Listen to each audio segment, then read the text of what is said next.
principles of chess is to control the center of the board. So those 4 center squares where you see white's knight and pawn, going over a lot of the parallels between chess and boxing as the night progresses, but one that I love especially, again, trying to learn the movement, making sure that doesn't happen to him. That is for them to keep it up, so I'm very impressed by the energy. They don't look as though they're taking this light. It looks a little bit busier, and he's throwing 4 more punches. Maarten found that hole in that last counter, threw a bit, Otto slipped it, and came right back down the middle. Circles. We're getting close to the end of the jabs. Ooh, great cross. Lands right on the temple of Otto. Maarten's the knight in the middle for white move up and connect with the other knight. So when 2 knights are combined, they balance each other out really well. They can move and exhale longer. When you inhale, you signal to your central nervous system it's okay to calm down and be safe. Now, Matt, what are you seeing on to E8? The king's only got 1 move. End of the round. He survived. For Maarten. So Maarten's main strategy in this boxing round should be to stay away. Use his timing again. Nice We're coming up on about a minute to the inside and a counter by Otto before But that deserved a boo. And Maarten back to it. Oh, great jab there. Makers, or if this will go to the next chess round. Another great right hook lands right on the chin by Maarten. Is on in this position. So I think it's just a case of a little bit of clear analysis from Maarten, and I think we should be able to see a checkmate in about 2 to 3 moves. I think bishop d6 and it's over. That's it. He found it straight away. Well, and there we have it, ladies and gentlemen. First chess boxing match from the Nordic chess boxing fights is in the books. This is the lowest rated players of the evening, so the most rudimentary chess. It'll get more and more complex as the night goes on.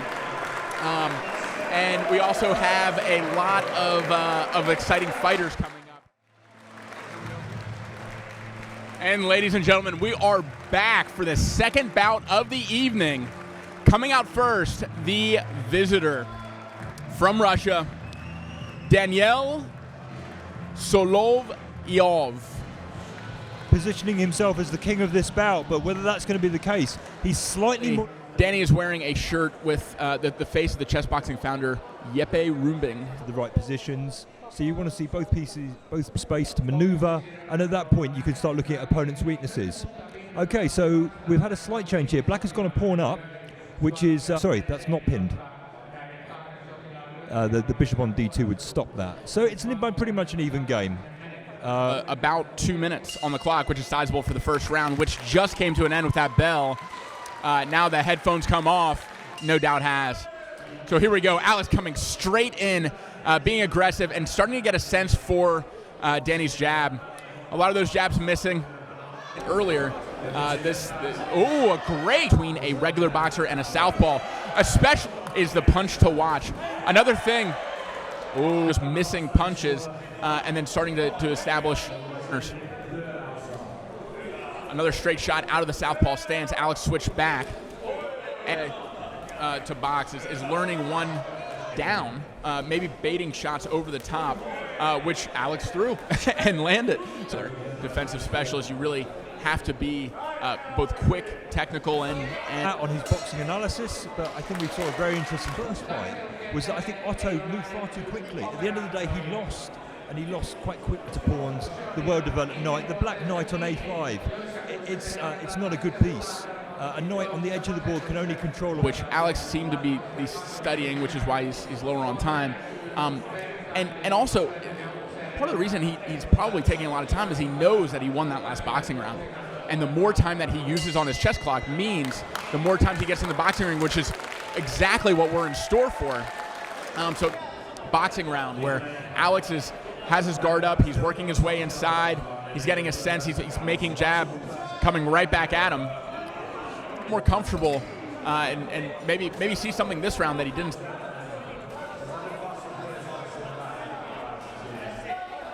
Shots miss, 2 land. Oh, and a great pivot outside of the shot. A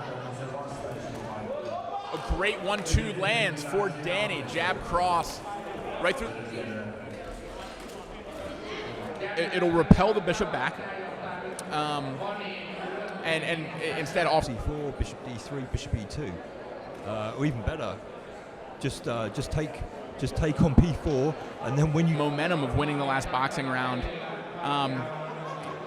Here, big advantage for White so far, and there we go. We have the bell. It was kind of a soft bell, baiting shots. He's landing the jab almost at will. Almost always at least create space to back up, to circle, to get away from. Another jab sneaks through, landing on the chest, and then success, but he's stuck in regular. Good 2 over the top, though, just that if a big shot lands, it might put him down, and there we go. A big slow shot from Danny opens up opportunity for Alex to counter with 2. Love that move with Danny backing up like he's retreating, planting that back foot and throwing a quick 2 over the top. You're being hard to predict, hard to think moves ahead. Big shots landed by Alex as he backs him into the white corner.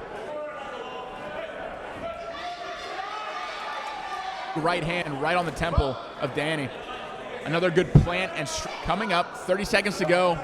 Oh, big shot lands right on the chin of Danny. Lights a fire on him, and boom, there we go. And out of trouble. I maybe would have given that. I don't know if it's a 10 must score system round, but I think it's very unlikely we will see the finish in the next round. From everywhere, you're trying to guard yourself, you're trying to circle out, and that can be to close. Looks like it's white to move, who castles, protecting his king. Maybe even Alexander hasn't even seen that. You might even find that Black's not even going to notice that his queen's been attacked. He did. So the queen's gone back, and now all of a sudden checkmate. Wow.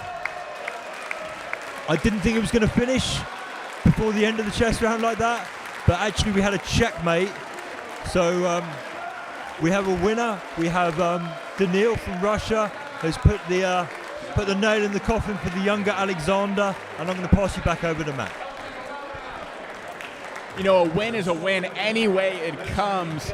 But I have to say, I much prefer a decisive win like a checkmate over time running. The white queen, and we're about to see Danny's hand raised.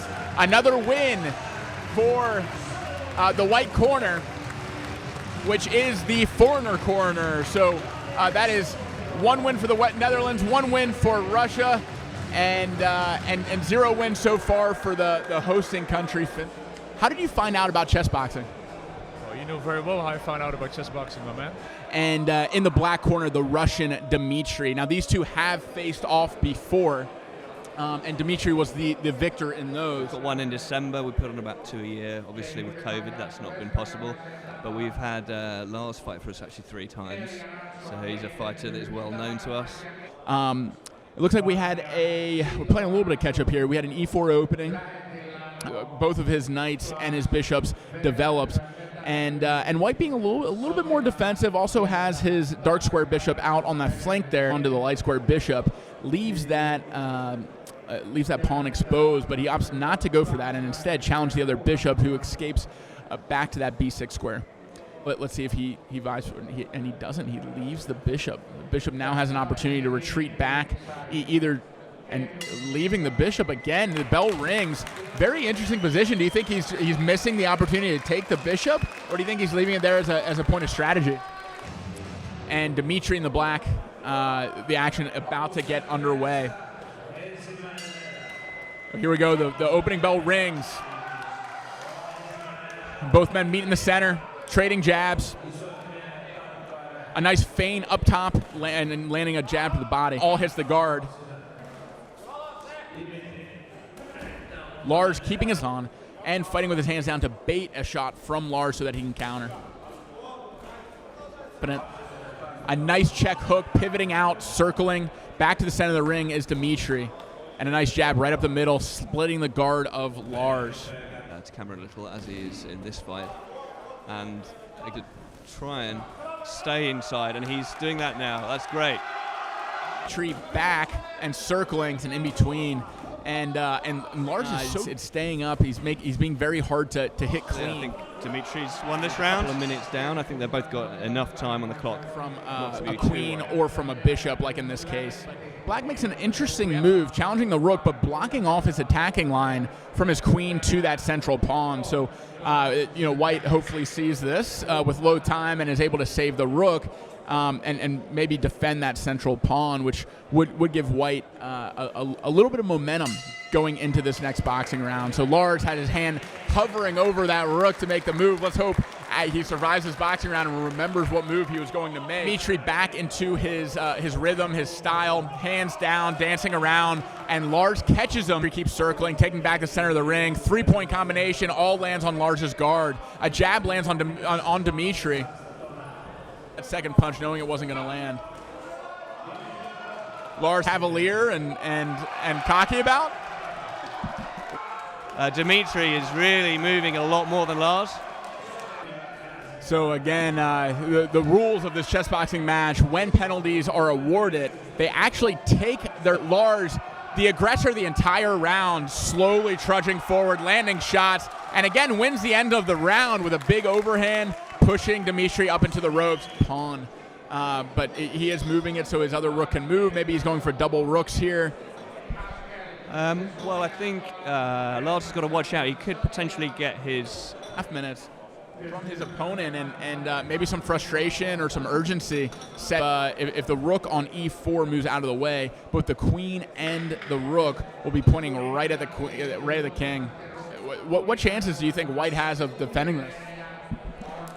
It's not looking good for White now, to be honest. Although, I do feel there's potentially top lands right on the nose of Dmitry. Dmitry's still fighting with his hands down, and an overhand right lands on the chin, then back up to the ear. Just constant trudging towards Dmitry and pushing him up against the chances of Lars landing increases so much. Just like right there, it wasn't a hard punch, but it was a punch. Dmitry throws at him. Woo! Gavin, what do you see in this round? I can see Dmitry's tiring. I think Lars is slow pace. That will affect his chess when he sits down, makes that first move. The claps and the chants of the Finnish crowd here in Helsinki.